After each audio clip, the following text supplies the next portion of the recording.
அப்போஸ்தல நடபடிகள் புத்தகம் 13ஆம் அதிகாரம் 52வது வசனம். சீஷர்கள் சந்தோஷத்தினாலும் பரிசுத்த ஆவியினாலும் நிரப்பப்பட்டார்கள். சீஷர்கள் சந்தோஷத்தினாலும் பரிசுத்த ஆவியினாலும் நிரப்பப்பட்டார்கள். இது நேரடியான ஒரு மொழிபெயர்ப்புகளை பார்க்கும்போது எப்படி சொல்லப்பட்டிருக்குன்னா, ஓவர்ஃப்ளோயிங். அந்த வார்த்தைக்கு என்ன, ஓவர்ஃப்ளோ ஆயிடுச்சுன்னு சொல்கிறோம்ல. ஓவர்ஃப்ளோனா டேங்கு மோட்டர் போட்டுட்டு மறந்துட்டீங்க, என்ன ஆயிரும்?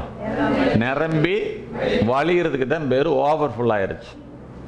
அதாவது பரிசுத்த ஆவியின் சந்தோஷத்தினால் அவங்க ஓவர்ஃபுல் ஆனாங்களாம், நிரம்பி வழிஞ்சாங்களாம். யாரு? சீஷர்கள். ஆனால் அந்த சீஷருடைய வாழ்க்கை பயணம் எப்படி இருந்துச்சுன்னு பார்த்தீங்கன்னா, இன்னைக்கு நீங்களும் நானும் வாழ்கிற மாதிரி இந்த மாதிரி ஏசியெல்லாம் அங்கே அவங்க வாழ்க்கையில் கிடையாது. இந்த மாதிரி இப்படி மாட்டிக்கிட்டு பேசுகிற மைக்கும் அதெல்லாம் கிடையாது. ஒரு இடத்துக்கு போய் ஜெபம் பண்ண போகணும் அப்படின்னு சொன்னால் வாகனங்களே கிடையாது. புல்லட்டை ஸ்டார்ட் பண்ணிக்கிட்டு அல்லது ஒரு 10 லட்ச ரூபா காரை வாங்கி வச்சுக்கிட்டு டுர்ன்னு ஏசி போட்டுக்கிட்டு போகிற மாதிரியெல்லாம் அன்னைக்கு எந்த சூழ்நிலையும் இல்லை.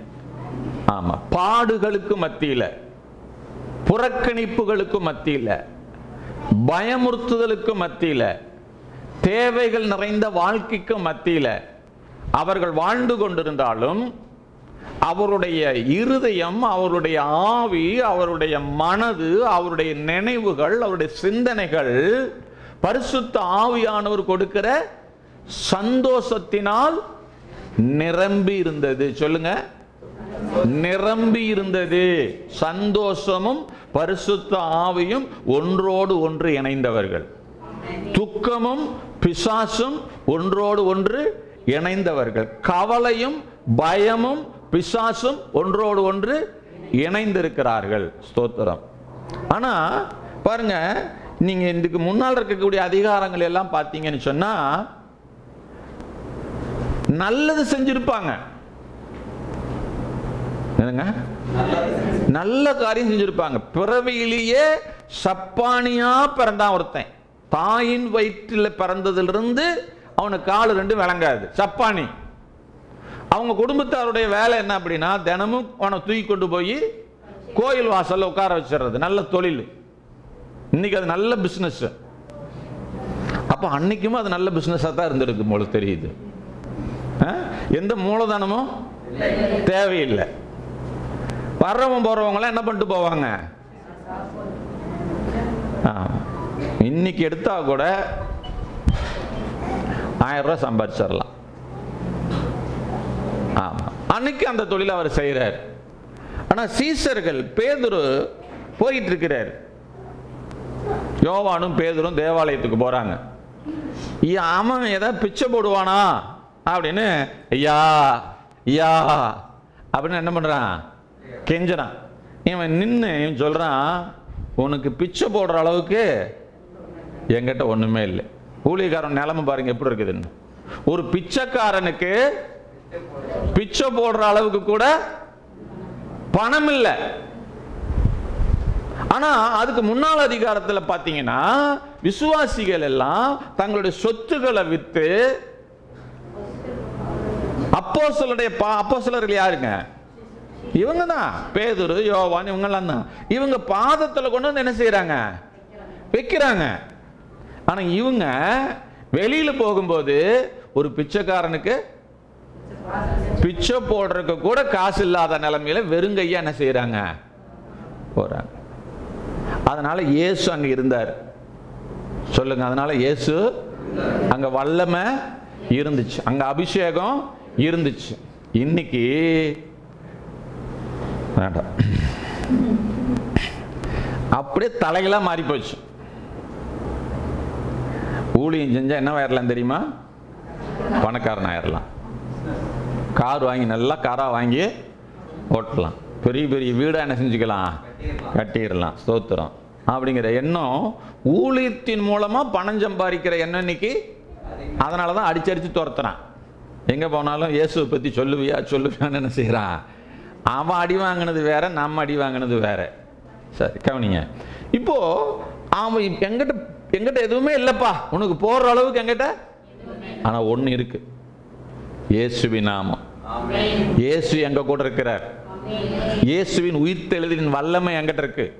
உன்னை சுகமாக்குற வல்லமை எங்கிட்ட இருக்கு.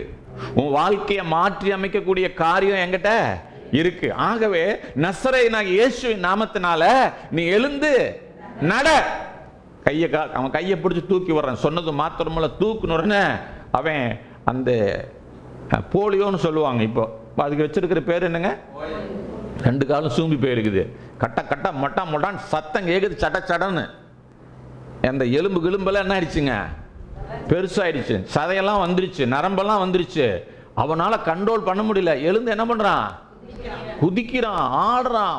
நாமளா இருந்தா சுத்தி சுத்தி என்ன பண்ணிருப்போம், வீடியோ எடுத்து எல்லா பக்கமும் பப்ளிசிட்டி பண்ணி, இந்த சபைக்கு வாங்க, கர்த்தர் உங்களை நடக்க பண்ணுவார். ஆமா, அவங்க பாருங்க அதெல்லாம் அப்படி விளம்பரமெல்லாம் ஒண்ணுமே செய்யல. இதெல்லாம் செஞ்சு முடிச்சோன்னா நடந்த விஷயம் என்ன தெரியுமா, அந்த நாட்டு மக்கள்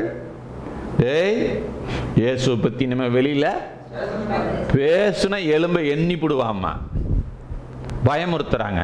அப்போ அவங்களுடைய வாழ்க்கை பயணம் சொகுசானதாக இல்லை.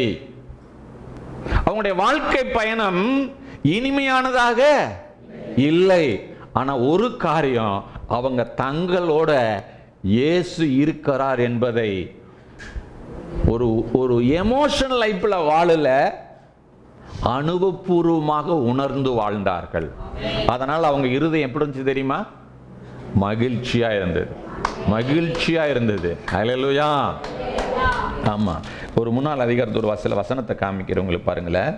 12ஆம் அதிகாரத்தை பாருங்க, முதல் வசனத்திலிருந்து. அக்காலத்திலே ஏரோது ராஜா சபையிலே சிலரை துன்பப்படுத்த தொடங்கி. யார் துன்பப்படுத்துறா, ராஜா. ஐயா, ஒரு ஊர்ல இருக்கிறவன் துன்பப்படுத்தல, ஒரு ஊர் தலைவன் துன்பப்படுத்தல, ஒரு ஜாதி தலைவன் என்ன செய்யல, ஏண்டா நம்ம சாதி விட்டு அந்த சாதிக்கு நீ போயிட்டியான்னு ஒரு ஜாதி பிரிவில் இருக்கிறவன் என்ன செய்யல, அவங்கள துன்பப்படுத்தல. அந்த தேசத்தை ஆளுகிற ராஜா துன்பப்படுத்துகிறார். யாராவது தடுத்து நிறுத்த முடியுமா சொல்லுங்க. இந்த இயேசுவை வெளியே என்ன பண்ணக்கூடாது, பேசக்கூடாது என்று சொல்லி துன்பப்படுத்துறது மாத்திரமல்ல, யோவானுடைய சகோதரனாகிய யாக்கோப்பை பட்டயத்தினால கத்தி எடுத்து வெட்டியும் போட்டுட்டான். இப்படி கொலை செஞ்ச உடனே அங்க இருக்கிற யூதர்களுக்கெல்லாம் அது ரொம்ப சந்தோஷமா இருக்குது. ஆகா, இப்பதாயா நம்ம ராஜா நல்ல ராஜா.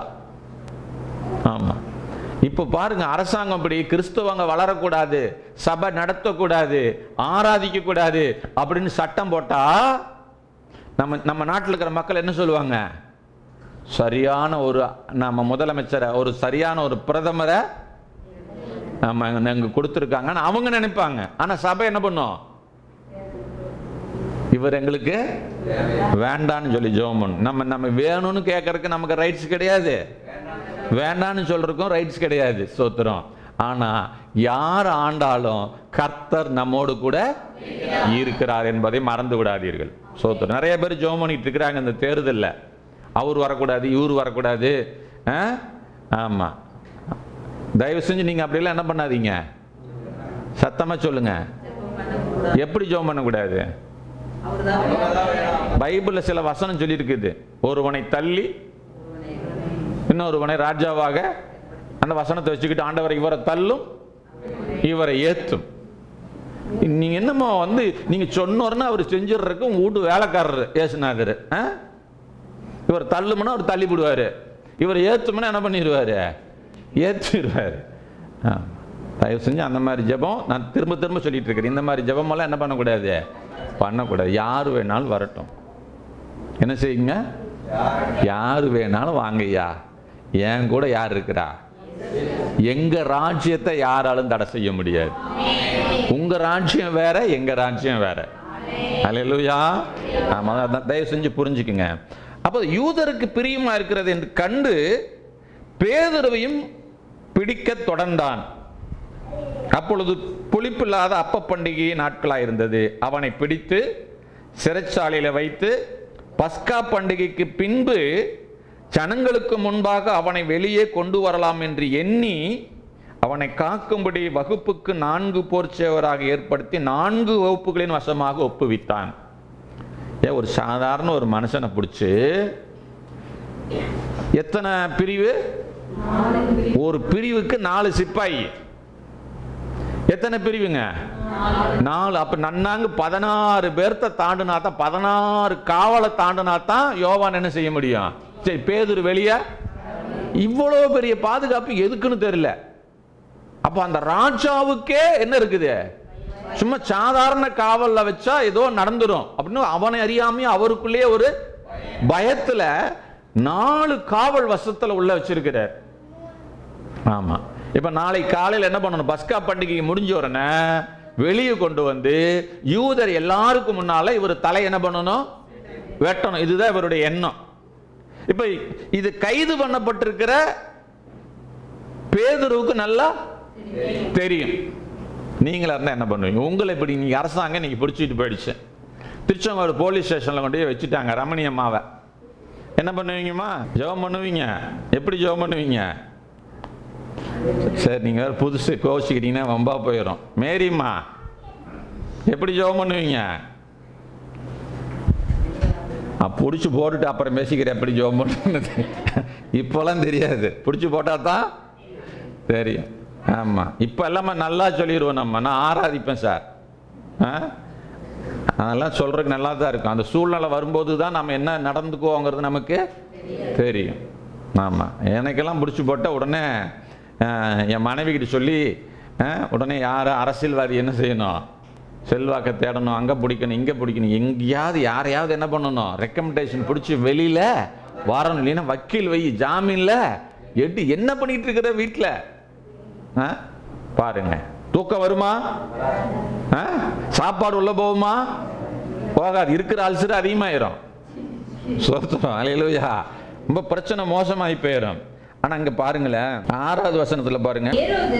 அவனை வெளியே கொண்டு வரும்படி குறித்திருந்த நாளுக்கு முந்தின நாள் ராத்திரியிலே பேதுரு 2 சங்கிலிகளினாலே கட்டப்பட்டு. என்னங்க?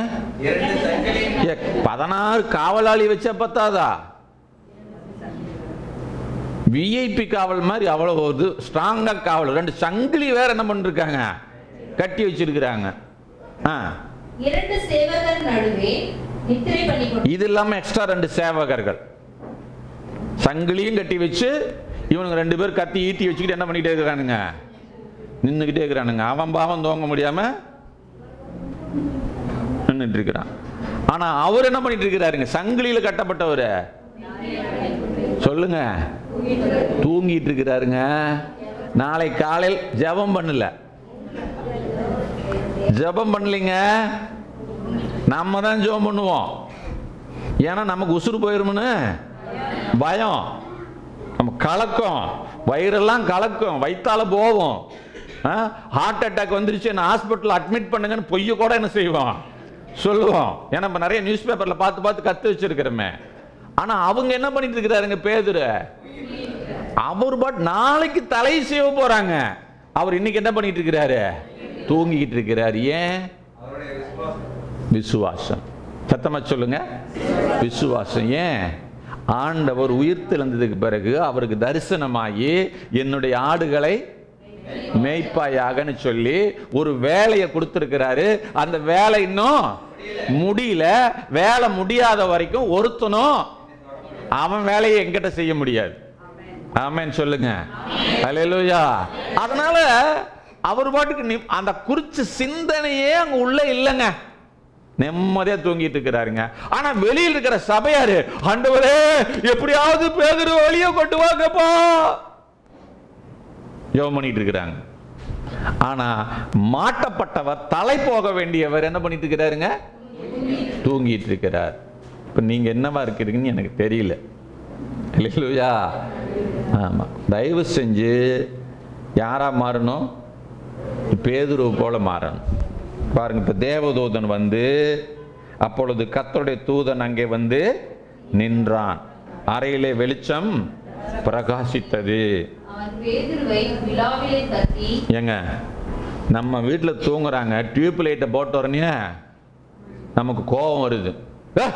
தூங்கிட்டு இருக்கிற மனுஷன் நிம்மதியை தூங்குறக்க லைட்டை போட்டு போட்டு இமிஷ பண்ணுறது. ஆளப்பாரு மவரைப்பாரு, எவ்வளோ டென்ஷன் ஆகிறோம்.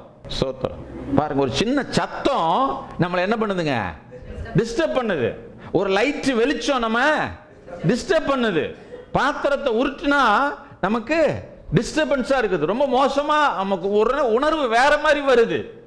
ஆனா நம்ம நல்லா இருக்கிறோம், எந்த பிரச்சனையும் இல்லாம இருக்கிற நமக்கே இப்படி இருக்குது. ஆனா நாளைக்கு காலையில தலை போக போகுது அப்படின்னு சொல்றவன் தேவதூதன் வந்து நின்னு அவ்வளவு மகிமை வெளிச்சம் வருது.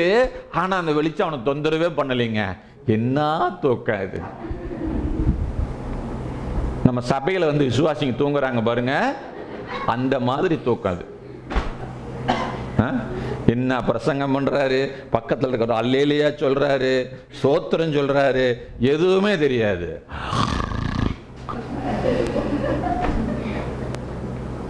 இது கர்த்தர் கொடுக்கிற தூக்கம். ஆமென், அல்லேலூயா. இப்படி பேதுரு என்ன செய்யறாருங்க, எப்படிங்க தூங்க முடிஞ்சு? கொஞ்சம் யோசிங்க, சொல்லுங்க, யோசிங்க. இன்னைக்கு நமக்கு சின்ன சின்ன விஷயத்துக்கு கூட என்ன வரமானுங்குதுங்க, தூக்கம் வரலன்னா கடவுள்கிட்ட கோளாறு இல்லை, நம்ம சரியில்லை. ராத்திரி நல்லா தூங்குறீங்களான்னு பக்கத்தில் இருக்கிறவங்கள கேளுங்க, கேளுங்க பக்கத்தில் இருக்கிறவங்கள, ராத்திரி நல்ல தூக்கம் இருக்குதா? சிலர்லாம் மாத்திரை போட்டு தான் தூங்கிட்டு இருக்கிறாங்க. மாறணும், சொல்லுங்க, நம்முடைய வாழ்க்கை மாறணும். ஹல்லேலூயா. ஆமா, அப்படி யாராவது ஒருத்தர் நம்ம வீட்டில் தூங்குறான்னு வச்சுக்கோங்களேன், நமக்கு இங்கே வயிறு அப்படி பத்திக்கிட்டு எரியும். இந்த சூழ்நிலையிலையும் இவனுக்கு எவ்வளவு கொழுப்பு இருந்தா, எவ்வளவு திமிர் இருந்தா, எவ்வளவு ஆணவம் இருந்தா, கொஞ்சம் கூட கவலையே இல்லாமல் என்ன பண்ணிட்டு இருக்கிறான், தின்னுபிட்டு தூங்கிட்டு இருக்கிற. ஏன்னா இவங்களுக்கு தூக்கம் வராது. பார்த்தீங்களா, தூங்குறவங்களை கண்ட உடனே இவங்களுக்கு என்ன வருது, பொறாம. கோவம் இல்ல, இது பொறாம. தூங்க முடியலையேங்கிற ஆதங்கம். தூங்குறவனை பார்த்து நமக்கு என்ன வருது, வேண்டாம். தயவு செஞ்சு கேளுங்க, ஆண்டவர் அந்த மனுஷனாட நானும் என்ன செய்யணும், தூங்கணும். ஆனா சர்ச்சில் மட்டும் தூங்கிடக்கூடாது ஆண்டவரேன்னு ஜெபம் பண்ணுங்க. சோத்திரம், கவனிங்க. அப்படி அழகா தூங்குறார். வெளிச்சம் கூட அவரை என்ன பண்ணல, டிஸ்டர்ப் பண்ணல. இப்ப என்ன பண்றாரு வந்து, ஆமா ஆமா, இந்த வசனத்தை நம்ம ஆளுங்க இந்த பிரசங்கத்துக்கு அப்படியே வந்து அர்த்தம் சொல்லுவாங்க பாருங்க. ஏன்னா பேதுருக்கு வந்து கொஞ்சம் விழாவில் தொட்டா கூச்ச சுபாவமா இவங்க கண்டுபிடிச்சிட்டாங்களாம். ஏன்னா அவர் கூடவே உட்காந்து சாப்பிட்டு கிச்சு கிச்சு பல்லு விளையாண்டு பார்த்துருக்கிறாங்க. பேதுரு ஏன் விழாவில் தட்டினார் தெரியுமா? கையில் தட்டவில்லை, காலில் தட்டவில்லை, முதுகை தட்டவில்லை, தலையை தட்டவில்லை, கையை பிடித்து எழுப்பவில்லை. அவர் விழாவை தட்டி எழுப்பினார். ஏன் விழாவை தட்டினார்? பேதுருவுக்கு விழாவிலே கூச்ச சுபாவம் இருந்தது. என்ன வெளிப்பாடு! இதெல்லாம் ஒரு பிரசங்கம் நாமளும் உட்காந்துக்கிட்டு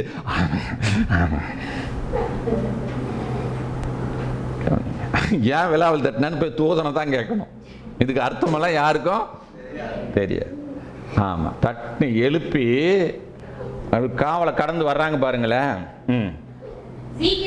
உடனே சங்கிலிகள் அவன் கையிலிருந்து விழுந்தது. தூதன் அவனை நோக்கி, உன் அறையை கட்டி உன் பாதரட்சை தொடுத்துக்கொள் என்றான். அவன் அந்தப்படியே செய்தான். தூதன் பின்னும் அவனை நோக்கி, உன் வஸ்திரத்தை போர்த்து கொண்டு என் பின்னே வா என்றான்.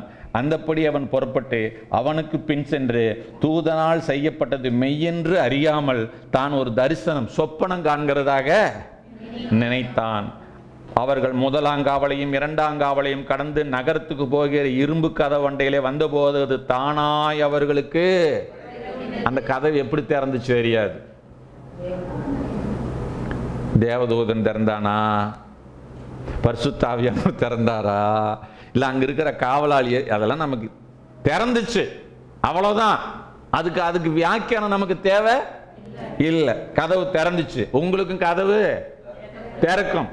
எங்கெல்லாம் அடைச்சிருக்குதோ அங்கெல்லாம் திறக்கும். ஆமென் சொல்லுங்க.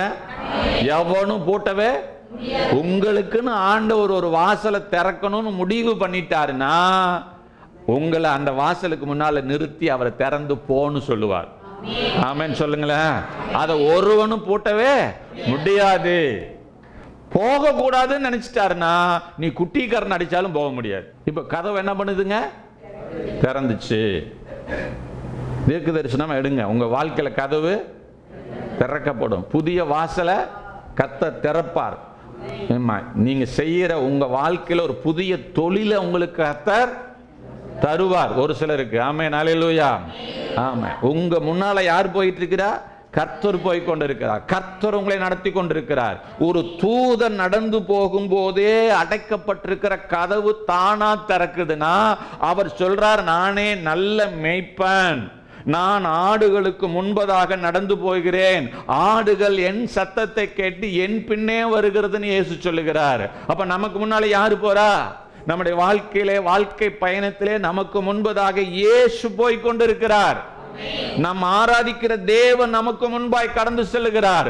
ஆகவே நமக்கு முன்னால இயேசு போகிறபடினால திறக்காத வாசல்கள் இதுவரைக்கும் அடைப்பட்டு எந்த பகுதியில் திறக்காம இருக்குதோ அந்த பகுதி உங்க வாழ்க்கையில திறக்கப்படும். அது வரைக்கும் காத்துருங்க. ஆமென், அல்லேலூயா. முதலாம் காவலை இரண்டாம் காவலை கடந்து நகரத்துக்கு போகிற இரும்பு கதவண்டையில வந்த போது தானாய் அவர்களுக்கு சொல்லுங்க, தானா திறக்கும். நீங்க தட்டியெல்லாம் திறக்க வேண்டியதில்லை. சொல்லுங்க, சத்தமா சொல்லுங்க. புரியலையா? உங்களுக்கு திறக்கப்பட வேண்டிய கதவு தானா திறக்கும். 7 மாவடிக்கெல்லாம் என்ன செய்ய தேவையில்லை. 7 மாவடிக்கெல்லாம் நீங்க போக தேவையில்லை, எங்கேயும் போக தேவையில்லை. நீ இருக்கிற இடத்துல நின்று கர்த்தர் நடத்துற வழியில நீ ஒழுங்கா நடந்தேனா உன் கதவு, உனக்கு முன்னால் இருக்கிற வெண்கல கதவுகளை அவர் உடைப்பார், இருப்பு தாழ்பால்களை முறிப்பார், அந்தகாரத்தின் மறைவிடல் இருக்கிற பொக்கிஷத்தை கர்த்தர் உனக்கு முன்னால கொண்டு வந்து வைப்பாரு. அங்க இங்கே ஓடுனா உனக்கு பஸ் செலவும் உடம்பு வலியும் தான் ஆகும். வீட்டிலேயே உட்கார்ந்து ஜெபம் பண்ணுங்க, கர்த்தர் அங்க வருவாரு. சில ஆளுகளுக்கெல்லாம் கடவுள் இங்க இல்ல, 7 மாவடியில் தான் இருக்கிறார். ஏதாவது ஸ்பெஷல் மீட்டிங் நடந்தா அங்கதான் கர்த்தர் இருக்கிறார். சில ஆளுங்க அமாவாசை ஜெபம் நடத்துவாங்க. இதெல்லாம் சொல்ல வேண்டியதா இருக்குது, உங்களுக்கு எச்சரிக்க வேண்டியதா இருக்குது. என்ன ஜெபம்? ஏன்னா அந்த அன்னைக்கு தான் பேய்க்கு ஏமாந்துருக்கும். மற்ற நாள்லாம் பேய் கொஞ்சம் உஷாரா இருக்கும். அமாவாசை அன்னைக்கு வச்சோம்னா, பிரேயர் வச்சோம்னா கட்ட டமால்னு என்ன பண்ணிடலாம், உடச்சு அவுத்து போடலாம். நம்பி போய் ஏமாந்து சின்ன பண்ணப்படாது, சீரழியாதீங்க தயவு செஞ்சு. உங்க காசு தான் செலவாகுமே ஒழிய உங்களுக்கு ஒரு நன்மையும் கிடைக்க போறது இல்லை. தயவு செஞ்சு புரிஞ்சுக்குங்க. இப்படியெல்லாம் அலைஞ்ச ஆளுதான் அங்க நின்று பேசிட்டு இருக்கிறேன். ஆமா, தயவு செஞ்சு புரிஞ்சுங்க. கர்த்தர் எங்க இருக்கிறாருங்க? உங்களுக்குள்ள இருக்கிறார், உங்களோடு இருக்கிறார், உங்க மேல இருக்கிறார், உங்க வீட்டில் இருக்கிறார். ஒழுங்கா வீட்டுல உட்கார்ந்து ஒழுங்கா ஜெபம் பண்றது இல்ல, வீட்டுல உட்கார்ந்து பைபிள் படிக்கிறது இல்ல, அங்க வல்லம் இருக்குதான். எங்கேயும் வல்லம் இல்லை, வல்லமை எனக்குள்ள. அதனால இயேசு உங்களுக்குள்ளேயே உங்க கூடவே வாழ்றபடினால நீங்க வீட்டில் ஜெபம் பண்ணீங்கன்னாவே வாசல் திறக்கும். அடைப்பட்டிருக்கிற வாசல் திறக்கும், அதை ஒருவனும் கூட்ட முடியாது. அதனால நாளைக்கு அடுத்த வாரம் சார் நாங்க வீட்டிலேயே இருந்து, நீங்க தானே சார் சொன்னீங்க எங்கேயுமே போக வேண்டான்னு. அதனால என்ன பண்றோம், நாங்க வீட்டிலேயே ஜெபம் பண்ணிக்கிறோம். சந்தோஷம், ஜெபம் பண்ணா சந்தோஷம், ஸ்தோத்திரம். ஆமா, இங்க வல்லமையை தேடி நீங்க வர சொல்லல, உங்களை நான் வசனத்தை கேட்பதற்காக வர சொல்றேன். ஸ்தோத்திரம், அல்லேலூயா. கவனிங்க, அடுத்து பாருங்களேன். அதன் வழியாய் அவர்கள் புறப்பட்டு ஒரு வீதி நெடுக நடந்து போனார்கள். என்னங்க, ஒரு தெரு முழுசு நடந்து போயிட்டாங்க. உடனே தூதன் அவனை விட்டு எண்டுக்கு போன உடனே, அந்த தெருவனுடைய எண்டுக்கு போன உடனே தூதன் என்ன செஞ்சிட்டார்? இப்போ போயிட்டார். இப்ப அடுத்தது பேதுருவுக்கு. அப்ப இது வரைக்கும் என்ன இல்ல, போதையில நடக்கிற மாதிரி நடந்து போறான். அவனுக்கு சுய நினைவோட எதையுமே செய்யல. பாருங்க எவ்வளவு அழகா கடவுள் நடத்தி கொண்டு போற. சில நேரத்தில் இந்த சுய நினைவுன்னு ஒன்று இருக்குது பார்த்தீங்களா? இருக்கு அவங்களுக்குலாம் சுய நினைவு. அது சில நேரத்தில் என்ன பண்ணிடுது, தேவ நினைவை தடை பண்ணிடுது. அதுக்காக நான் கண்ணை மூடிட்டு குட்டையில் உழவு சொல்றீங்களா சார்? நான் அப்படி சொல்ல வரல. கொஞ்சம் உங்க சுய புத்தி என்ன பண்ணாதீங்க, சார்ந்து நிற்காதீங்க. கடவுள் நடத்தும் போது கடவுள் எந்த விதத்தில் நடத்துகிறாரோ அந்த விதத்துக்கு உங்களை முழுவதுமாக அர்ப்பணிக்க கற்றுக்கொள்ளுங்கள். தேவன் ஆச்சரியமான வழியிலே உங்களை நடத்துகிறவர், ஆச்சரியமான வழியிலே நடத்துகிறவர். ஸ்தோத்திரம். ஆமா, தெளிவு வந்தபோது ஏரோதின் கைக்கும் யூத ஜனங்களின் எண்ணங்களுக்கும் என்னை விடுதலையாக்கும்படிக்கு கர்த்தர் தம்முடைய தூதனை அனுப்பினார் என்று நான் இப்பொழுது மெய்யாய் அறிந்திருக்கிறேன். இப்போ வாயை திறந்து பேசுறாங்க. இதுவரைக்கும் ஓம கோட்டானாட்டம் வந்துட்டு இருந்தவன் இப்ப என்ன பண்றாருங்க? வாயை திறந்து பேசுறாரு. என்ன பேசுறாரு மறுபடியும் சொல்லுங்க. ஒரு அதை பாருங்க கொஞ்சம். ஏரோதின் கைக்கு, கைங்கிறது எதை குறிக்குதுங்க? வல்லமையை குறிக்குது. அவன் ராஜா, அதனால அவனுக்கு என்ன இருக்குது? வல்லமை, அதிகாரம் இருக்குது. அந்த அதிகாரத்துக்கும் அடுத்தது எண்ணம். யாராவது உங்களை குறிச்சு ஒரு மனுஷன் என்ன நினைக்கிறான்னு உங்களால கண்டுபிடிக்க முடியுமா? சொல்லுங்க. உங்களை சுத்தி இருக்கிற மனுஷங்க எல்லாம் உங்களுக்கு நல்லதாவே நினைக்கிறாங்க நினைக்கிறீங்களா? அப்படிப்பட்ட நல்ல உலகத்துல நம்ம வாழ்ந்துகிட்டு இருக்கிறோமா? இல்ல. எப்படா விழுவான், இவன் மேல ஏறி மிதிச்சுக்கிட்டு போவோம் அப்படின்னு நினைச்சிட்டு இருக்கிற உலகத்துல நாம வாழ்ந்துகிட்டு இருக்கிறோம். நமக்கு எப்ப தீங்கு நடக்கும்னு சொல்லி எதிர்பார்த்துக்கிட்டு இருக்கிற உலகத்துல நாம வாழ்ந்துகிட்டு இருக்கிறோம். எப்ப அழிவான், எப்ப சாவான், எப்ப இவனுக்கு கேடு வரும், கொலக்கட்டையாட்டு இருக்கிறானே அப்படின்னு எதிர்பார்த்து கொண்டிருக்கக்கூடிய உலகத்தை விடுங்கயா. நான் கிறிஸ்தவங்களையே நான் பார்த்திருக்கிறேன். ஒரு சபையில பிரச்சனை உடனே நான் நினைச்சேங்க, அப்பவே இவர் நினைச்சாராம் சபையில பிரச்சனை வந்துருச்சான். அந்த சபைக்குள்ள சலசலப்பு பிரச்சனை வந்த உடனே இவருக்கு என்ன தெரியுமா சந்தோஷம்? இவருக்கு அளவு கடந்த மகிழ்ச்சி. ஏன்? நல்ல எண்ணம் இல்லைங்க ஏங்க. அது இவர் சபை மாதிரி தானே, அதுவும் கர்த்தருடைய சபை. அவங்களும் விசுவாசிங்க தானே, அவங்களுக்கு ஆண்டவர் தானே ராஜா. அந்த சபையில இவருக்கு பிடிக்கல, அதனால அந்த சபையில ஏதோ நடந்தோன்னு இவருக்கு என்னங்க? நடந்துருச்சுங்க. கர்த்தர் நியாயம் செஞ்சுட்டாருங்க. உன் வாழ்க்கையில் நியாயம் செய்யறதுக்கு ரொம்ப நேரம் ஆகாது. சோத்திரம். அல்லேலூயா. தயவு செஞ்சு நாம எங்க யார் வீட்டில் எந்த தப்பு நடந்தாலும் நாம சந்தோஷப்பட, உன் எதிரி வீழ்ந்து போகும்போது சந்தோஷப்படாதேன்னு வேதம் சொல்லுது. ஆமென். அல்லேலூயா. ஆனா அப்படிப்பட்ட உலகத்துல நாம என்ன செஞ்சிட்டு இருக்கிறோம்? வாழ்ந்துகிட்டு இருக்கிறோம். இப்ப பேதுரு சொல்றாரு, வல்லமைக்கும் எண்ணங்களுக்கும் என்னை தப்புவிக்கிற ஆண்டவர் என் கூட இருக்கிறார். ஒரு மனிதனுடைய நினைவுக்கு கூட என்னை தப்புவித்து பாதுகாக்கிற ஆண்டவரை நான் ஆராதிக்கிறேன். ஒரு மனிதனுடைய நினைவு கூட எனக்கு தீங்கு செய்ய முடியாது. சத்தமா அல்லேலூயா சொல்லுங்க. ஒரு மனிதனுடைய நினைவு கூட உங்களுக்கு தீங்கு செய்ய முடியாதுங்க. கெடுக்கணும்னு ஒருத்தன் நினைச்சா கூட உங்களை கெடுக்க முடியாது. அவனுடைய நினைவுகளை அறிந்திருக்கிற கர்த்தர் நம்மோடு இருக்கிறார். ஆமென். அப்படிப்பட்ட தெய்வம் நமக்கு. ஆமை ஆமை எல்லாம் சொல்றோம். அப்புறம் அங்க போனோடனே அவன் எனக்கு என்னமோ வச்சுட்டாங்க, அதனால ஒரு பக்கமா பிடிச்சிக்கிச்சுங்க. பருப்பா திங்கிறது. அப்புறம் ஒரு பக்கம் பிடிக்காத பின்ன என்ன பண்ணோம்? அவங்க குத்துற மாதிரி இருக்குதுங்க. நீ எத்தனை பேர்த்த குத்துன? அப்ப அவங்களுக்கு எல்லாம் நெஞ்சு வச்சிருக்கோம்ல, அதனாலதான் இப்ப இங்க என்ன பண்ணுது? குத்துற மாதிரி இருக்குது. உனக்கு குத்தும் போது மட்டும் நோவ வந்துருச்சு, ஐயோ ஹார்ட் அட்டாக் வந்துருமா? ஸ்தோத்திரம். அடுத்தும் ஹார்ட் அட்டாக் வந்துட்டானா அது போனமா தாங்க இனிமே வரும். எப்படிங்க? உனக்கு நெஞ்சு வலிக்கும் போது, சும்மா கேஸ் ட்ரபிள் நெஞ்சு வலிக்கும் போது என்ன சொல்றது? அச்சோ என்னமா தெரியல, போய் இசிசி எடுத்து பார்க்கணுங்க, எக்கோ டெஸ்ட் எடுத்து பார்க்கணுங்க, அந்த டெஸ்ட் எடுத்து பார்க்கணுங்க.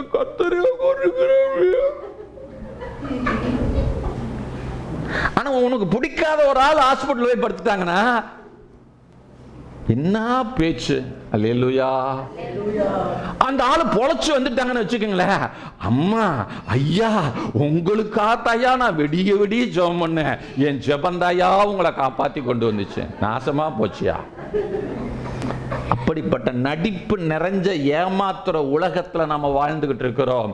ஆனா இந்த எண்ணங்கள், இந்த வேஷங்கள், இந்த நடிப்புகள் எல்லாத்துக்கும் மத்தியில பாதுகாக்கிற ஒரு கர்த்தர் என்னோடு கூட இருக்கிறார். ஹல்லேலூயா! எல்லாத்துக்கும் மத்தியில கர்த்தர் என் கூட இருக்கிறார். ஆமென். ஹல்லேலூயா! இந்த உலகம் ரொம்ப பொல்லாத உலகங்க. ஆனால் இந்த ஆண்டவரை நீங்கள் இறுக பிடித்துக் கொண்டீர்கள். ஆனால் இப்படிப்பட்ட பொல்லாத எண்ணங்களுக்கும் தீமைகளுக்கும் விலக்கி பாதுகாக்கிற தேவன் உங்க கூட இருக்கிறார். நீங்க பயப்பட வேண்டியதில்லை. ஹல்லேலூயா! விசுவாசிக்கிறீங்களா? ஆமென். ஹல்லேலூயா! ஒருவேளை நீ பெத்து வளர்த்தி தாளாட்டி சீராட்டி தோல்ல சுமந்து எறும்பு கடிக்காம கொசு கடிக்காம வளர்த்தன பிள்ளை சோறு போடலைன்னா கூட கர்த்தர் உனக்கு சோறு போடுவார். எப்படியா சோறு போடுவார் அவரு? அதுதான் விசுவாசம். கதவை எப்படி திறந்துச்சோ அப்படிதான் நடக்கும். ஆமென். ஹல்லேலூயா! 12வது வசனத்துல படிங்களேன். அவன் இப்படி நிச்சயித்துக் கொண்டு மார்க்கு என்னும் பெயர் கொண்ட யோவானுடைய தாயாகிய மரியாள் வீட்டுக்கு வந்தான். அங்கே அநேகர் கூடி ஜெபம் பண்ணி கொண்டிருந்தார்கள். என்ன பண்ணிட்டு இருந்தாங்க? என்ன ஜெபம் பண்ணிருப்பாங்க? 5வது வசனத்தை வாசிங்க. அப்படியே பேதுரு சிறைச்சாலையிலே காக்கப்பட்டு இருக்கையில் சபையார் அவனுக்காக தேவனை நோக்கி ஊக்கத்தோடு ஜெபம் பண்ணினார்கள். எப்படி ஜெபம் பண்றாங்க? ரொம்ப ஊக்கமா ஜெபம் பண்றாங்க. என்னன்னு ஜெபம் பண்ணிருப்பாங்க? எப்படியாவது வெளியே வரணும், காப்பாற்றணும், தலையை சீவிடக்கூடாது. நல்ல ஜெபம். இப்ப வெடி வெடி ஜெபம் பண்றாங்க. இப்ப ராத்திரியில தான் பேதுரு எங்க வர்றாரு? வெளியே வர்றாரு. இப்ப அறிமுகமான வீட்டுக்கு போய் என்ன பண்றாரு?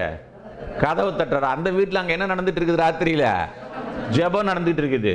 அங்க சில்ஜோ மாதிரி ஒரு பையன், அது அங்கேயும் ஓடிட்டே தான் இருக்கு. அது ஆமா, அது போய் என்ன பண்ணுது? கதவை தட்டுன உடனே யார் வந்திருக்கிறீங்க, இங்க ஜெபம் நடந்துட்டு இருக்குது, யாரு அப்படின்னு கேட்ட உடனே அவர் சொல்றாரு, நானு பேதுரு வந்திருக்கிறேன்னு சொன்னோன்னா அந்த குழந்தைக்கு சந்தோஷம் தாங்க முடியல. ஐயோ, இந்த பேதுரு வெளியே வரணும்னு தானே ஜெபம் பண்ணிட்டு இருக்கிறாங்க. இந்த ஜெபத்தை கர்த்தர் என்ன பண்ணிட்டாரு?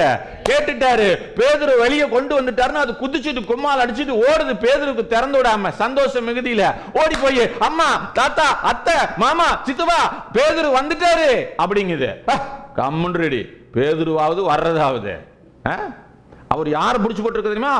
ஏரோது பிடிச்சு வச்சிருக்கிறான். நான் 16 சேவர்களுக்கு மத்தியிலே பேதுரு இருக்கிறார். 2 சங்கிலிகளுக்கு மத்தியிலே இருக்கிறார். 2 சிப்பாய்கள் ஈட்டியை வைத்துக் கொண்டு இருக்கிறார்கள். அங்கிருந்து அவர் என்ன பண்ண முடியாது. ஆனா ஜெபம் என்ன? நம்ம ஐயா சொன்ன மாதிரி ஜெபம் பண்ணாம பேதுரு மாதிரி கம்முன்னு நிம்மதியா தூங்கி இருக்கலாம். அதனாலதான் நம்ம சர்ச்சில் எந்த ஜெபமே இல்லை. ஸ்தோத்திரம். ஹல்லேலூயா! பதில் கொடுக்காம விசுவாசிக்காத ஜெபத்தை வெடிய வெடிய நீ ஜெபம் பண்ணி உன் நேரத்தை வீணாக்கிறத விட நிம்மதியா படுத்து தூங்கி உடம்புக்கு ஆரோக்கியத்தை வச்சுக்கோ. ஜெபம் பண்ணா அந்த ஜெபத்துக்கு என்ன எதிர்பார்க்கணும்? பதில் எதிர்பார்க்கணும். விசுவாசம் இல்லாம ஜெபிக்கிறது விட மோசமானது வேற எதுவுமே இல்லை. பாருங்களேங்க, அவள் பேதுருவின் சத்தத்தை அறிந்து சந்தோஷத்தினால் கதவை திறவாமல் உள்ளே ஓடி பேதுரு வாசலுக்கு முன்னே நிற்கிறார் என்று அறிவித்தாள். அவ என்ன சொல்றா? பேதுரு தான் நிற்கிறாருன்னு சொல்றா. ஒரு குழந்தை, சிறு பெண்ணு. அவர்கள் நீ பிதற்றுகிறாய் என்றார்கள். அவளோ அவதான் என்று உறுதியாய் சாதித்தாள். நல்லா கவனிங்க. ஒரு பிள்ளைக்கு இருக்கிற அறிவு கூட பெரியவங்களுக்கு இல்லை. அந்த பிள்ளை என்ன சொல்றோம்? பிதற்றுகிறாய். இயேசுநாதர் உயிரோடு எந்திரிச்சு வந்தார் பார்த்தீங்களா? எந்திரிச்சு வந்தோடனே கொஞ்சம் பேர் பார்த்துட்டு வந்துட்டு சொல்றாங்க, என்ன சொல்றாங்க? இயேசு உயிரோட இருக்கிறாருன்னு சொல்றாங்க. அப்ப அவங்க என்ன தெரியுமா சொன்னாங்க? வீண் பேச்சாய் தோன்றியதான் அவர்களுக்கு. இயேசு உயிரோடு இருக்கிறாருன்னு சொன்னது, நாங்க அவரை பார்த்தோம், அவர் எனக்கு தரிசனமானாரு அப்படின்னு சொல்றது எப்படி தோணுது விசுவாசிகளுக்கு? அந்த மாதிரி இந்த குழந்தை சொல்றது அவங்களுக்கு எப்படி தெரிகிறது? பைத்தியக்காரி சொல்ற மாதிரி பிதற்றுகிறாய் அப்படிங்கிறாங்க. அது பேதுருவா இருக்க மாட்டாரு, அவருடைய தூதனா இருக்கலாம் அப்படின்லாம் சொல்றாங்க. இல்லை இல்லை, பேதுரு தான் அடிச்சு சொன்னோடனே கதவை திறந்து பார்த்தா யார் இருக்கிறா? பேதுரு. ஐயா, ஜெபம் பண்றது ஒண்ணு, ஜெபம் பண்ணிவிட்டு அப்புறம் அது நடக்குமா நடக்காதா? நடந்துச்சுன்னா எப்படி நடந்துச்சோ உங்களுக்கு தெரியலீங்க. அப்புறம் ஜெபம் பண்ணல, அப்புறம் அது அப்படித்தான் நடக்கும். கதை எப்படி திறந்துச்சுன்னு தெரியல. இதெல்லாம் நமக்கு ஒரு பக்கம் வைங்க. ஆனா இந்த ஜனங்க இவ்வளவு போராட்டம், இவ்வளவு வேதனை, இவ்வளவு மிரட்டல், இவ்வளவு உபத்திரவங்கள், இவைகளுக்கு மத்தியில அவங்க எப்படி வாழ்ந்தாங்க? சந்தோஷமா இருந்தார்கள். சொல்லுங்க, எப்படி இருந்தாங்க? ஆமா, நல்லா கவனிங்க. அந்த இருதயம் என்ன செய்யப்பட்டிருந்துச்சு? சந்தோஷத்தினால் நிறையப்பட்டிருந்துச்சு, நிரப்பப்பட்டிருந்துச்சு. சத்தமா சொல்லுங்க. பாட்டில் நிரம்பி இருக்கா? நிரம்பலையா? நிரம்பல, முக்காவாசி இருக்குது. இப்ப இதுக்குள்ள வேற என்ன வேணாலும் என்ன பண்ணலாம்? எதை வேணாலும் ஊத்தலாம். ஏன்? இதுக்குள்ள என்ன இருக்குது? இடம் இருக்குது. அதனால இடம் இருந்தால் இப்ப நிச்சயமா வேற ஒண்ணும் இதுக்குள்ள இருக்குது. இதுக்குள்ள என்ன இருக்குதுங்க? காற்று இருக்கு. தானா வந்துருச்சு. யாரும் காத்த என்ன பிடிச்ச நேரத்தில் என்ன செய்யல? ஊத்துல. அந்த காத்து தானா வந்துச்சு. இப்ப இந்த காத்து வெளியே வரணும்னா என்ன பண்ணணும்? நிரம்பணும். சோத்திரம். அப்போ ஒரு மனிதன், ரட்சிக்கப்பட்ட ஒரு மனிதனுடைய இருதயத்துல சந்தோஷம் நிரம்பி இருக்கல அப்படின்னு சொன்னா, சந்தோஷத்துக்கு மாறா என்னெல்லாம் இருக்குதோ அதெல்லாம் கொஞ்சம் கொஞ்சமா அங்க என்ன செய்யும்? உட்கார்ந்து இருக்கும். சொல்லுங்க, சந்தோஷத்துக்கு மாறா என்னென்னலாம் இருக்கும்? கவலை இருக்கும், பயம் இருக்கும், அவிசுவாசம் இருக்கும். கவலை இருக்கும்னு முதல்ல சொல்லியாச்சு. அழுக இருக்கும், எரிச்சல் இருக்கும், கோபம் இருக்கும், பொறாமை இருக்கும், பிடிவாதம், ஏக்கம், தவிப்பு, சஞ்சலம், வருத்தம், வேதனை, நிறைய சொல்லிட்டு போலாம். இவ்வளவும் உள்ள வந்து என்ன ஆகிட்டே இருக்கும்? லோட் ஆகிக்கிட்டே இருக்கும். நிப்பாட்டவே முடியாது. இப்ப இதெல்லாம் நிப்பாட்டணும்னா உங்க மனசுல என்ன இருக்கணும்? சந்தோஷம் நிரம்பி இருக்கணும். வேற எதுக்கும் இடம் கொடுக்க கூடாது. இயேசு இப்படித்தான் வாழ்ந்தார் இந்த பூமியில. அவர் இருதயம் பூரா இப்படித்தான் இருந்துச்சுங்க, சந்தோஷத்தால தான் நிரம்பி இருந்துச்சு. அதனாலதான் பவுல் பிலிப்பியருக்கு எழுதும் போது சந்தோஷமா இருங்க, சந்தோஷமா இருங்கன்னு மறுபடியும் நான் உங்களுக்கு சொல்றேன். எழுதுனதையே எழுதுறது எனக்கு வருத்தமா இல்ல, சொன்னதையே சொல்றது எனக்கு கஷ்டமா இல்ல. ஆனா உங்களுக்கு கஷ்டமா இருக்கும் கேட்டதையே கேட்கறதுக்கு. ஆனா அவர் சொல்றாரு, நான் சொன்னதையே சொல்றேன், எழுதுனதையே எழுதுறேன், மறுபடியும் எழுதுறேன். சந்தோஷமா இருங்க, சந்தோஷமா இருங்க, சந்தோஷமா இருங்க, சந்தோஷமா இருங்க. ஏன்னா என் மீட்பர் உயிரோடு இருக்கிறார், அவர் எனக்குள்ள இருக்கிறார், அவர் என்னோடு இருக்கிறார். அப்படிங்கிற உணர்வு யாருக்குள்ள இருக்கிறதோ அவர்கள் எந்த சூழ்நிலையிலையும் எப்படி இருப்பாங்க? சந்தோஷமா இருப்பாங்க. ஹல்லேலூயா. இன்னொரு வசனத்தை கூட நான் வாசிக்க விரும்புகிறேன். அப்போஸ்தலர் நடபடிகள் புஸ்தகம் 5ஆம் அதிகாரத்தை எடுத்துக்கொள்ளும் 27வது வசனம். அப்படியே அவர்களை அழைத்து கொண்டு வந்து ஆலோசனை சங்கத்துக்கு முன்பாக நிறுத்தினார்கள். அப்பொழுது பிரதான ஆசாரியன் அவர்களை நோக்கி, நீங்கள் அந்த நாமத்தை குறித்து போதகம் பண்ணக்கூடாது என்று நாங்கள் உங்களுக்கு உறுதியாய் கட்டளையிடவில்லையா? அப்படி இருந்தும் இதோ எருசலேமை உங்கள் போதகத்தினாலே நிரப்பி அந்த மனுஷனுடைய இரத்த பலியை எங்கள் மேல் சுமத்த வேண்டும் என்று இருக்கிறீர்கள் என்று சொன்னார். 4ஆம் அதிகாரத்துக்கு வாங்க, அப்படி கொஞ்சம் 17, 18 வாசிங்க. இது அதிகமாய் ஜனத்துக்குள்ளே பரவாத படிக்கு இது முதல் ஒருவரோடு இந்த நாமத்தை குறித்து பேசக்கூடாது என்று அவர்களை உறுதியாய் பயமுறுத்த வேண்டும் என்று சொல்லிக்கொண்டு, கோபி பிரசங்கம் பண்ணும்போது சொன்னாரா, பிசாசுனுடைய ஆயுதம் என்ன? பயம். இப்ப அவங்க என்ன பண்ண நினைக்கிறாங்க பாருங்க, அவர்களை உறுதியாய் பயமுறுத்த வேண்டும் என்று சொல்லிக்கொண்டு. அவங்களுக்குள்ளே சொல்லிக்கிறாங்களாம், இவங்களை என்ன பண்ணணும்? நம்ம பயமுறுத்தணும். இந்த நாமத்தை குறித்து வெளியே என்ன பண்ணக்கூடாது? பேசக்கூடாதுன்னு இவங்களை என்ன பண்ணணும்? பயமுறுத்தணும் அப்படின்னு சொல்லிக்கொண்டு அவர்களை அழைத்து இயேசுவின் நாமத்தை குறித்து எவ்வளவும் பேசவும் போதிக்கவும் கூடாது என்று அவர்களுக்கு கட்டளையிட்டார்கள். இங்க தான் அந்த வசனத்துல, இங்க 7வது வசனத்துல சொல்றாங்க. 7ஆம் அதிகாரத்திலயா 5ஆம் அதிகாரத்துல இந்த நாமத்தை குறித்து போதகம் பண்ணக்கூடாது என்று நாங்கள் உங்களுக்கு உறுதியாய் கட்டளையிட்டவில்லையா, அப்படி இருந்தும் அப்படின்னு சொல்லி அவர் மிரட்டுறாங்க.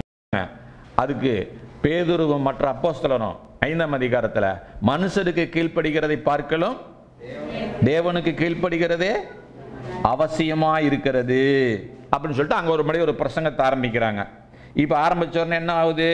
40ஆம் வசனத்தை வாசிங்க. அப்பொழுது அவர்கள் அவனுடைய யோசனைக்கு உட்பட்டு அப்போஸ்தலரை வரவழைத்து அடித்து என்ன பண்றாங்க?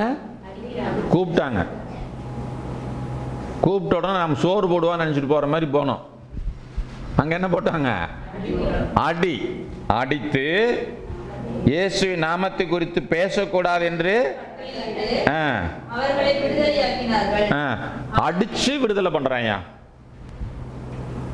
ஏன்னா அப்பதான் உங்களுக்கு என்ன இருக்கும்? பயம் இருக்கும்.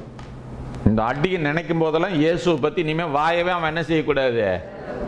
ஆமா, உங்களுக்கு பிரச்சனை ஏன் வருது தெரியுமா? உங்க வாயில என்ன வரக்கூடாது? இயேசுங்கிற வார்த்தை வரக்கூடாதுங்கிறதுக்காக தான் உங்களுக்கு பிரச்சனை வருது. அப்ப பிரச்சனையை ஜெயிக்கணும்னா நீங்க வாயில என்ன பேசிக்கிட்டே இருக்கணும்? அவர் நாமத்தை சொல்லிக்கிட்டே இருக்கணும். ஆமென். பாருங்க, இப்ப அவங்க என்ன பண்றாங்க பாருங்க. 41வது வசனத்தை வாசிங்களேன். தாங்கள் அவமானம் அடைவதற்கு பாத்திரராக எண்ணப்பட்டபடியினால் என்ன எண்ணுனாங்களாம்? நாங்க பாத்திரர், நாங்க பாக்கியவான்கள் அப்படின்னு எண்ணுனாங்களாம். எதுக்கு பாக்கியவான்கள்? ஆசீர்வாதத்துக்கு பாக்கியவான்கள். அவருக்காக அவமானப்படுவதற்கு. சொல்லுங்க, நீங்க நம்மளால தாங்கிக்க முடியாத ஒரு பெரிய பிரச்சனை எது தெரியுமா? என் இமேஜ் டேமேஜ் பண்ணிட்டாங்க. என்னமோ தாஜ்மஹால் மாதிரி இவர் இமேஜ் வந்து அப்படியே உலக அதிசயத்தில் ஒன்றா இருந்துச்சு. இப்போ என்ன ஆகி போச்சு? டேமேஜ் ஆகி போச்சான். ஆமாம், சோத்திரம். இயேசுவே உங்களுக்காக எனக்காக டேமேஜ் ஆனார். அதனால் நான் என்ன ஆகக்கூடாது இனிமேல் இப்படின்னு சொல்லிக்கிட்டு இருக்கிறாங்க. அப்படித்தானே? சொல்லுங்க. அவர் நடந்த பாதையில தான் நீங்களும் நானும் நடக்கணும், வேற பாதை கிடையாது. ஆமென். அப்ப இயேசுவின் நிமித்தம் அவமானப்படுறதுக்கு அவங்க என்னவா நினைச்சாங்களாம்? பாக்கியவான்களா நினைச்சாங்களாம். நாம என்ன நினைக்கிறோம்? ஏன் தான் ஆண்டவர் இப்படி சோதிக்கிறாரு, ஏன் தான் ஆண்டவர் இப்படி செய்யறாரு? இல்லைங்க, இயேசுவின் நிமித்தம் உங்களுக்கு துன்பம் வந்தா, உங்களுக்கு பாடுகள் வந்தா, உங்களுக்கு அவமானம் வந்தா, ஐயோ எனக்கு நான் கொடுத்து வச்சவன், நான் யாரு? ஒரு பாக்கியவான், நான் ஒரு பாத்திரன் என்று நினைத்து நீங்க என்ன பண்ணணும்? சந்தோஷமாய் ஆலோசனை சங்கத்தை விட்டு வெளியே வந்தாங்களாம். அவங்க பயமுறுத்த நினைச்சாங்க. ஆனா இவங்க மனசுல பயத்துக்கு பதிலாக என்ன நிரம்பி வழியுது? ஒரு சின்ன பிரச்சனை வந்துருச்சு. எதுக்கு இப்ப நடிப்பு, அழுக, இதெல்லாம் எதுக்கு? தேவையே இல்லை. இல்லைங்க. யார் உங்க கூட இருக்கிறா? இயேசு இருக்கிறார். ஹல்லேலூயா. சொல்லுங்க, இயேசு என் கூட உயிரோடு இருக்கிறார். செத்து போனவர் இல்லை, உயிரோடு எழுந்தவர் என் கூட இருக்கிறார். அதனால பிரச்சனை எல்லாம் எனக்கு ஒரு பெரிய மேட்ரு கிடையவே கிடையாதுங்க. சொல்லுங்க, பிரச்சனை எங்க வேணாலும், எப்படி வேணாலும், யார் மூல வேணாலும், எந்த சூழ்நிலையிலிருந்து, எங்க இருந்து, எவ்வளவு பெருசா வேணாலும் வரட்டும், எனக்கு அது அல்வா சாப்பிட்ற மாதிரி. ஏன்னா என் கூட சொல்லுங்க கர்த்தர் இருக்கிறார். அவர் என்னை விட்டு ஒருபோதும் விலகிறது இல்லை, ஒரு இமைப்பொழுதும் உங்களை விட்டு விலகிறது இல்லை. இது மனசுல எண்ணத்தில் இருக்கணும், இங்க இருக்க கூடாது. நம்ம ஜெபிக்கும் போதெல்லாம் இருக்குது, நீர் என்னை விட்டு விலகுதில்லப்பா, விலகுறதில்லப்பா, விலகுறதில்லப்பா, விலகுறதில்லப்பா, ஸ்தோத்திரப்பா, ஸ்தோத்திரப்பா, நீங்க என் கூடவே இருக்கீங்கப்பா, என் கூடவே இருக்கீங்கப்பா. இந்த பாட்டு பாடும்போது அப்படி எவ்வளவு சந்தோஷமா இருக்குது. ஆமாவே இல்லையா? இன்னும் சில பேர் ஆவில் நிரம்பிடுவாங்க. ஒரு பாப்பா லோன உண்டை விட்டு விளக்குறது எல்லாம் ஆண்டவர் ஆண்டவர் ஆண்டவர் ஆண்டவர் ஆண்டவர் குதிக்கிறது. அவர் வீட்டுக்கு போகணும்னா அங்க ஒரு சின்ன பிரச்சனை, ஒண்ணுக்காகாத 10 பைசாவுக்கு பிரயோஜனம் இல்லாம ஒரு 2 வார்த்தை யாராவது பேசியிருப்பாங்க, அது உங்க காதுக்கு வந்திருக்கும், அவ்வளவுதான். அங்கேயும் டங்கு டங்கு டங்கு டங்கு டங்குன்னு குதிக்கிறது. இந்த குதி வேற, அந்த குதி வேற. என்னையா விசுவாசிங்க? என்ன குதிக்கிறதுக்கு அவங்கள ஆண்டவர் அபிஷேகம் பண்ணியிருக்கிறாரு, ஆடுறதுக்கு அவங்கள அபிஷேகம் பண்ணியிருக்கிறாரு. சோத்திரம், ஹல்லேலூயா. சர்ச்சில் வந்தா ஒரு ஆட்டம், வீட்டுக்கு போனா இன்னொரு ஆட்டம். எல்லா விசுவாசி வீட்டிலையும் சிசிடி கேமரா வைக்கலான்னு இருக்கிறேன். கர்த்தருடைய கண்கள் 24 மணி நேரமும் உங்களை பார்த்துக்கிட்டு இருக்குதுங்கிற ஒரு உணர்வோடு தயவு செஞ்சு வாழுங்க. ஹல்லேலூயா, ஹல்லேலூயா. ஒரு ஸ்டெப் எடுத்து வச்சீங்கன்னா கூட யாரு பார்க்கறா? உன் கூட கர்த்தர் இருக்கிறாரு. பார்க்கறாரு இல்ல, கூடவே இருக்கிறாரு. மனுஷனுக்கு மறைச்சிடலாம், பாஸ்டருக்கு மறைச்சிடலாம், ஊருக்கு மறைச்சிடலாம், அவருக்கு மறைக்க முடியாது. பலன் கொடுக்கிறவர் அவர். பாஸ்டர் அவனுக்கு பலனை தர்றாரு. இந்த நியூஸ் பாஸ்டருக்கு போகாம பார்த்துக்கோ. 2 விசுவாசிங்க பேசிக்கிறாங்க. இந்த விஷயம் எங்க போகக்கூடாது? பாஸ்டருக்கு மட்டும் போகக்கூடாது. கணவன் மனைவி குடும்பத்தில் உட்கார்ந்து பேசிக்கிறாங்க. இதெல்லாம் பாஸ்டர்கிட்ட என்ன செய்யாத, நீயே கொண்டு போகாத. நீ கொண்டு வந்தாலும் கொண்டு வராதீங்க, நானும் சொல்றேன். தயவு செஞ்சு புரிஞ்சுங்க. பாஸ்டர் உங்களை மதிச்ச என்ன, மதிக்காட்டி என்ன, பாஸ்டர் உங்களை தூக்கி வச்ச என்ன, தூக்கி குப்பையில போட்டா என்ன, உங்களுக்கு பலன் கொடுக்கிறவர் பாஸ்டர் கிடையாதுயா. உங்களுக்கு அவார்டு கொடுக்கிறவர் பாஸ்டர் கிடையாது. உங்களை ஒவ்வொரு நாளும் கண்ணின் மணி போல காத்து நடத்துற அந்த ஆண்டவர் தான் உங்களுக்கு பலனை கொடுக்கிறாரு. ஆகவே நான் அளிக்கும் பலன் என்னோடு, நான் அவனவனுக்கு அளிக்கும் பலன் என்னோடு கூட வருதுன்னு அவர் சொல்லியிருக்கிறார். அவர் உங்க கூட இருக்கிறாரு. அப்ப நான் அவர் கொடுக்கிற பலன் என்னென்ன செய்யறியோ அதுக்குரிய பலன் எல்லாம் என்ன செய்யும்? அவரோட சேர்ந்து அவர் கூடவே வரும். அதனால அவருக்கு பயப்படுங்க. ஹல்லேலூயா. அவருக்கு தெரியாம நீங்க எதையுமே செய்ய முடியாது. ஹல்லேலூயா. சத்தமா சொல்லுங்க. அவருக்கு சகலமும் வெளியரங்கமா இருக்கிறது. எல்லாம் நிர்வாண கோலமா இருக்குது. அங்க துணி போட்டால என்ன பண்ண முடியாது, அவருக்கு மறைக்க முடியாது. என்னை யார் பார்க்கிறா? கர்த்தர் பார்க்கிறார். ஆமென் சொல்லுங்க. அவருக்கு, அவர் என்ன பார்த்து என்ன பண்ணணும்? மெச்சிக்கொள்ளணும். சொல்லுங்க. அவர் என்ன பார்த்து மெச்சிக்கொள்ளணும். சோத்திரம், ஹல்லேலூயா. அப்ப என்ன பண்ணணும்? கடவுள் எங்க கூட இருக்கிறாருன்னா நம்ம எப்படி இருக்கணும்? இருதயம் எப்படி இருக்கணுங்க? வேற உள்ள வர்றதுக்கு தயவு செஞ்சு என்ன பண்ணாதீங்க, இடம் கொடுக்காதீங்க, இடம் கொடுக்காதீங்க. இயேசு போல மாறுறதுக்கு, இயேசுவோட நெருங்கி வாழ்றதுக்கு முயற்சி பண்ணுங்க. உங்கள் இருதயத்தை எப்பவும் எப்படி வச்சுக்கோங்க? சந்தோஷமா வச்சுக்கோங்க. ஹல்லேலூயா. இப்படி சந்தோஷமா இருந்தா என்ன நடக்கும் அப்படின்னு ஒரே ஒரு வசனத்தை சொல்லிட்டு மீதியெல்லாம் நம்ம அடுத்த வாரத்தை பார்க்க போலாம். சங்கீத புஸ்தகம் 51:8. நான் சந்தோஷமும் மகிழ்ச்சியும் கேட்கும்படி செய்யும், அப்பொழுது நீர் நொறுக்கின எலும்புகள் களிகூரும். எல்லாம் கவனிங்க.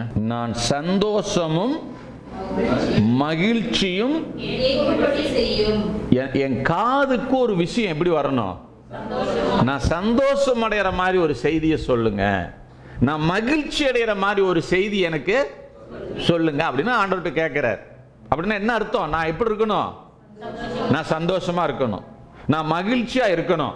எனக்கு அதுக்கு ஏதாவது ஒண்ணு சொல்லுங்க, செய்யுங்க அப்படின்னு கேட்கிறாரு அவரு. அப்படி நான் சந்தோஷமா இருந்தா என்ன நடக்கும் தெரியுமா? நொறுங்கின எலும்புகள் கூட களி கூறும். சுகமும். நீங்க நொறுங்கி போன எலும்பு கூட என்ன ஆயிருமா? களி கூறும்னு என்ன ஆயிரும்? அங்க சுகம் உண்டாகும்னு சொல்ல வர்றாரு. உங்க சரீரத்துல சுகம் வேணும்னா நீங்க என்ன பண்ணணும்? சந்தோஷப்படணும். அது என்ன வியாதியா இருந்தாலும் சரி, வியாதியை அளவுகோல் எடுத்து அளக்காதீங்க. நீங்க டாக்டர் சொல்லிருக்கிறார், சில சர் புர்ரெல்லாம் என்ன பண்ணாது, புரியலையா? சர் புர்ன்னு முடியும் பாருங்க வியாதி. இந்த வியாதியெல்லாம் என்ன ஆகாதான்? சரியே ஆகாதான். அப்புறம் எதுக்குடா ட்ரீட்மெண்ட் பண்றீங்கன்னு கேளுங்க. சரியே ஆகாது இல்ல, அப்புறம் எதுக்கு மாத்திரை கொடுக்கறானுங்க? கண்ட்ரோல் பண்றாங்களாம். நீங்க உங்களை கண்ட்ரோல் பண்ணுங்க, உங்க வியாதி உங்களை விட்டு ஓடி போயிடும். சந்தோஷமா இருந்து பாருங்கம்மா. நொறுங்கி போன எலும்பே சகமாகும்னு சொன்னா அல்சர் எங்க இருக்கிற இடம் தெரியாம போகுங்க. சக்கரை நோய், சுகரு, பிரஷரு எல்லாம் உங்களை விட்டு என்ன செய்யும்? விலகி ஓடும். எப்போ? ஆனந்த தைலம். அதுக்கு பேர் என்னங்க? ஆனந்த தைலத்தால் என்னை அபிஷேகம் பண்ணும் ஆண்டவரே. ஆமா, இனிமே போய் என்ன பண்ண போறீங்க நீங்க? சொல்லுங்க. இன்னைக்கு போனோடனே புருஷங்கார் டம்முன்னு ஒன்று விட்டுட்டான். அப்ப என்ன பண்ண போறீங்க? சந்தோஷமா இருங்க. பக்கத்து வீட்டுக்காரி நாக்க புடுங்குற மாதிரி கேட்டுட்டா, என்ன பண்ண போறீங்க? சந்தோஷமா இருங்க. நீங்க துக்கப்படுறதுனால ஒன்றும் ஆக போறதே. அப்படி ஏதாவது கவலைப்படுறதுனால, துக்கப்படுறதுனால ஏதாவது ஒன்று நடக்கும் அப்படின்னா போன் போடுங்க, நாங்கள் எல்லாரும் சேர்ந்து வர்றோம், உங்க வீட்டில் வட்டமா உட்காந்துக்கிறோம், ஆளுக்கு கொஞ்ச நேரம் என்ன பண்றோம்? கவலைப்பட்டு துக்கப்படுறோம். உங்க வாழ்க்கையை மாற்றிடலாம். முடியுமா? முடியவே முடியாது. உங்க வாழ்க்கையை யாராலையும் மாற்ற முடியாது. அதை மாற்றக்கூடிய வல்லமை உங்களுக்குள்ளே ஆண்டவர் வைத்திருக்கிறார். நீங்க விரும்பினா மாத்திக்கலாம். எப்போ? சந்தோஷமா இருக்கும்போது. அல்லேலூயா. சந்தோஷமா இருக்கலாமா?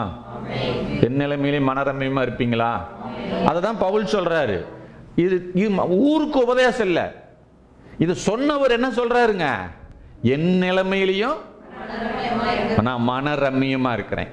அல்லேலூயா. எனக்கு வாழ்ந்திருக்கவும் தெரியும், தாழ்ந்திருக்கவும் தெரியும். ஏன்னா என்னை போஷிக்கிற ஒருவர் என் கூட இருக்கிறார். சில ஆளுக்கெல்லாம் பாருங்களேன், அந்த மாச கடைசி ஆயிட்டா நாய் மாதிரி ஆயிடுவாங்க. வீட்டில் இருக்கிற ஆம்பளைங்களை சொல்றேன், அது மாத சம்பளம் வாங்குறவங்கள சொல்றேன். 20 தேதி ஆச்சுன்னு சொன்னா வப்பு வப்புன்னு வீட்டுக்காரியை கடிப்பாங்க. ஏன்? காசு இல்லைங்கிறது உள்ள இங்க என்ன ஆயிருது?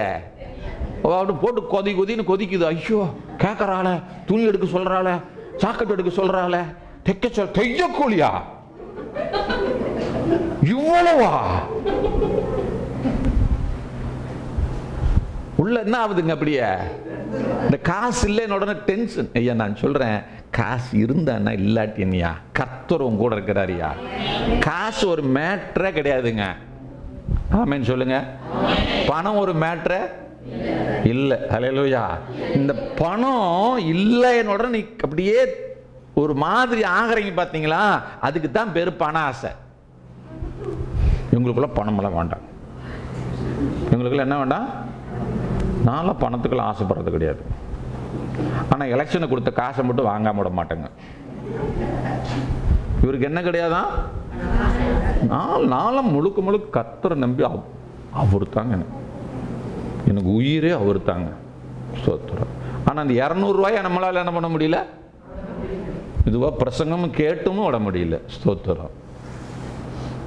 தயவு செஞ்சு அவருக்கெல்லாம் நடிக்காதீங்க. உலகத்திலேயே ரொம்ப தலை சிறந்த நடிகர்கள் யாரு தெரியுமா? நம்ம தாங்க. அல்லேலூயா. சபையில ஒரு நடிப்பு, வீட்டில் ஒரு நடிப்பு, படிக்கிற இடத்துல ஒரு நடிப்பு, உலகமே நாடக மேடை. ஐயா சொல்லிட்டாரு பாருங்க. சோத்திரம். அந்த நாடக மேடைய நல்லதா மாத்திர பொறுப்பை கர்த்தர் நம்மகிட்ட கொடுத்திருக்கிறார். அல்லேலூயா. எப்பனியா 3:17 நம்ம வாசிப்போம். எப்பனியா 3:17 என்னங்க? உன் தேவனாகிய கர்த்தர் எங்க இருக்கிறாருங்க? சத்தமா சொல்லுங்க. எங்க நடுவில் இருக்கிறார். எங்க குடும்பத்தின் நடுவில் இருக்கிறார். என் வாழ்க்கையின் மைய பகுதியில் இருக்கிறார். என் உணர்வின் மைய பகுதியில் இருக்கிறார். அல்லேலூயா. அவர் யாரு? சத்தமா சொல்லுங்க. கோலியாத்தோட வல்லமை உள்ளவரா? கோலியாத்து வல்லமை உள்ளவனா? சாத்தானை விட, என் பிரச்சனையை விட, என் வியாதியை விட, என் வேதனையை விட, என்னை துன்பப்படுத்துற மனுஷனை விட, என்னை பழிவாங்க நினைக்கிற மனுஷனை விட வல்லமையுள்ளவர். நான் ஆராதிக்கிற தேவன் வல்லமையுள்ளவர். அவரே சொல்றார், நான் வல்லமையுள்ளவர். அவர் என்ன பண்ணுவார்? காப்பாற்றுவார். ரட்சிப்பார்னா காப்பாற்றுவார். அவர் உன் பேரில் சந்தோஷமாய் மகிழ்ந்து. நல்லா கொஞ்சம் யோசிங்கம்மா. கடவுள் எப்படி இருக்கிறாருன்னா, உங்க வீட்டு நடுவாண்ட வந்து உட்கார்ந்துக்கிட்டு வல்லமுள்ளவர்னு நான் சொல்லிக்கிட்டு இப்போ எப்படி இருக்கிறேங்கிறாரு? உன் பேரில் சொல்லுங்க, உன் பேரில்